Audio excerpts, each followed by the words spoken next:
महाराष्ट्र के जलगांव जिले से शिक्षा व्यवस्था को शर्मसार करने वाली एक बड़ी खबर सामने आई है। रावेर के सरदार जीजी हाई स्कूल में बोर्ड परीक्षा के दौरान जो कुछ भी हुआ उसने प्रशासन और राजनीति के गठजोड़ पर बड़े सवाल खड़े कर दिए हैं। बुधवार को 12वीं कक्षा का बायोलॉजी का पेपर था। परीक्षा के दौरान उप शिक्षा अधिकारी स्वाति हवेले का फ्लाइंग स्क्वाड इस केंद्र पर पहुंचा। जूम कैमरे की मदद से की गई जांच में 11 छात्र रंगे हाथों कॉपी करते हुए पकड़े गए। शुरुआती रिपोर्ट बनी, बोर्ड को जानकारी दी गई, लेकिन इसके बाद जो हुआ वो बेहद चौंकाने वाला है।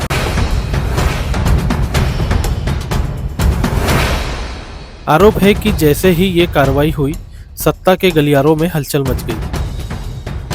बताया जा रहा है कि इस स्कूल संस्था के अध्यक्ष हाल ही में बीजेपी में शामिल हुए हैं। चर्चा है कि बीजेपी के स्थानीय विधायकों और मंत्रियों ने इस कार्रवाई को दबाने के लिए पूरी ताकत लगा दी। नतीजा, महज कुछ ही घंटों में सरकारी रिपोर्ट बदल दी गई। जिस रिपोर्ट में 11 छात्रों पर कार्रवाई की बात थी, उसे वापस ले लिया गया। सबूतों के साथ की गई इस बनवा बनवी ने पूरे शिक्षा विभाग की कार्यशैली पर सवाल खड़े कर दिए हैं। इस पूरे खेल में केंद्र संचालक की भूमिका सबसे ज्यादा संदिग्ध है। कायदे से कार्रवाई की रिपोर्ट बोर्ड को भेजना केंद्र संचालक की जिम्मेदारी थी, लेकिन उन्होंने इसे दबाए रखा। अब मामला तूल पकड़ने के बाद प्रशासन की नींद खुली है।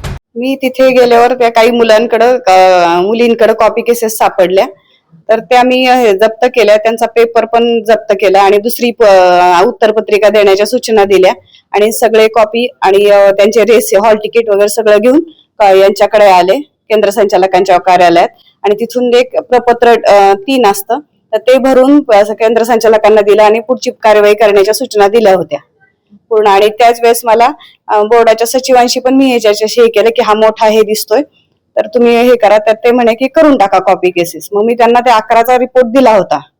त्याच्यानंतर इथल्या संनियंत्रण कक्षाला पण सांगितलं होतं की 11 कॉपी केसेस झालेल्या आहेत। परत इथंच दुपारी पण 3 वाजता संस्कृतचा पेपर होता 10वीचा, त्यामुळे मी तिथेच थांबले। तिथे पण मग परत हे केलं, भेट दिली तिथल्या ह्याला आणि नंतर मग 5 वाजता मी परत आले। तोपर्यंत त्यांनी मग ते प्रोसेस सुरू होती, म्हणजे तोपर्यंत त्या मुली वगैरे पण थांबल्या होत्या, त्यांची सगळ्या सह्या वगैरे घेण्याच्या प्रोसेस चालू होत्या। पुढे त्यांनी का निरंक पाठवला मला पण माहित नाही पुढे काय झालं ते। प्रपत्र दिल्यावर सुद्धा ते निरंक रिपोर्ट कसं काय मलाही माहिती नाही। त्यांनी पुढे केंद्र संचालकांची जबाबदारी असते पुढे बोर्डाकडे पाठवायचं। या संदर्भात तुमची आता पुढे नेमकी काय असं, ज्यांनी तुम्हाला रिपोर्टिंग केलं त्यांच्या कॉपी केसेस झाल्या आहेत, तुमच्या ज्या मुख्याध्यापक होत्या त्या ठिकाणचे, त्यांच्यावर काय कारवाई केली जाणार आहे? त्यांना काही नोटीस केली जाणार आहे? हा, त्यांच्या बोर्डामार्फत आणि माध्यमिक शिक्षण अधिकाऱ्यांमार्फत त्यांच्यावर कार्यवाही होईल पुढची। माझा रिपोर्ट हा किती कालावधीमध्ये द्यावा लागतो आणि त्यांनी किती कालावधीमध्ये हा, त्यांनी उद्या म्हणजे आज पेपर सगळे जातात ना, त्यासोबतच त्यांनी पोस्टाने हे पाठवावं लागतं केंद्र संचालकांनी। त्याची एक प्रत आपल्याकडे नाही, ती पूर्ण बोर्डाकडेच जातात। त्या मुलाची उत्तरपत्रिका जी कॉपीड पेपर असतो ना, मग ते चेक करतात की त्या कॉपीत मधलं काही लिहिलंय की नाही, मग ते बोर्डाकडे जातं आणि बोर्ड त्याच्यावर पूर्ण डिसिजन घेतं। मग त्यांची सुनावणी होती, विद्यार्थ्यांना तिथं बोलवलं जातं बोर्डामध्ये आणि त्यांची सुनावणी होती।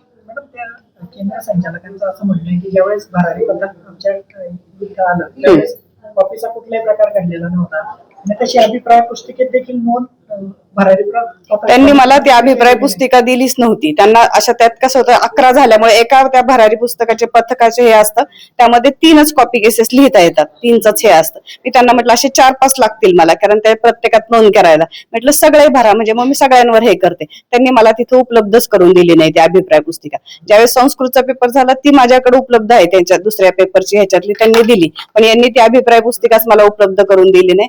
आणि त्यातले काही हे होते झेरॉक्स लागत होत्या ना 11, त्याच्यापैकी 7 झेरॉक्स त्यांनी मला दिल्या होत्या आणि 4 अजून दिल्याच नाहीत परत। त्यामुळे ती संदर्भात ज्यावेळेस तुम्ही बोर्डाला माहिती कळवली ती तुम्ही लेखी स्वरूपात कळवली की नाही, तोंडी फोनवरच सांगितलं सचिवांना, देसले साहेबांना, त्यांनी विभागीय सचिवांना। त्यानंतर तो पहिला अहवाल आला? हा, पहिला अहवाल आला। ठीक आहे, तुमचं नाव काय? स्वाती हवेले, उपशिक्षणाधिकारी, भरारी पथक क्रमांक 6। काय कारवाई? आमचे जेव्हा संनियंत्रण अधिकारी त्या शाळेवर गेले होते, त्यांनी 11 विद्यार्थ्यांकडे कॉपी बघितली, तेव्हा त्यांनी त्याची नोंदही घेतली स्पॉटवर।